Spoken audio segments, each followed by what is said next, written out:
সম্প্রতি জাতীয় নাগরিক পার্টির মুখ্য সংগঠক সার্জিস আলমের সঙ্গে নর্থ সাউথ বিশ্ববিদ্যালয়ের শিক্ষার্থী নাফসিন মেহনাজের ব্যক্তিগত মুহূর্তের নামে সামাজিক যোগাযোগ মাধ্যম ফেসবুকে একটি ছবি প্রচার করা হচ্ছে, যা প্রযুক্তির মাধ্যমে সম্পাদিত বলছে রিউমার স্ক্যানার। সোমবার এ বিষয়ে একটি প্রতিবেদন প্রকাশ করে তথ্য যাচাইকারী প্রতিষ্ঠানটি। তাদের অনুসন্ধানে জানা যায়, সার্জিস আলমের সঙ্গে নাফসিন মেহনাজের প্রচারিত ছবিটি আসল নয়, মূলত প্রযুক্তির মাধ্যমে একটি ভিন্ন যুগলের ছবি বিকৃত করে সেটি তৈরি করা হয়েছে।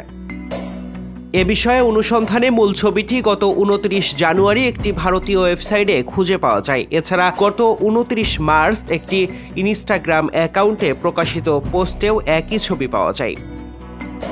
ছবি দুটিকে তুলনামূলকভাবে বিশ্লেষণ করে দেখা যায়, ভাইরাল ছবিতে থাকা ব্যক্তিদের পোশাক, পরিবেশ ও শারীরিক গঠন মূল ছবির সঙ্গে পুরোপুরি মিললেও মুখমণ্ডল সম্পূর্ণ ভিন্ন।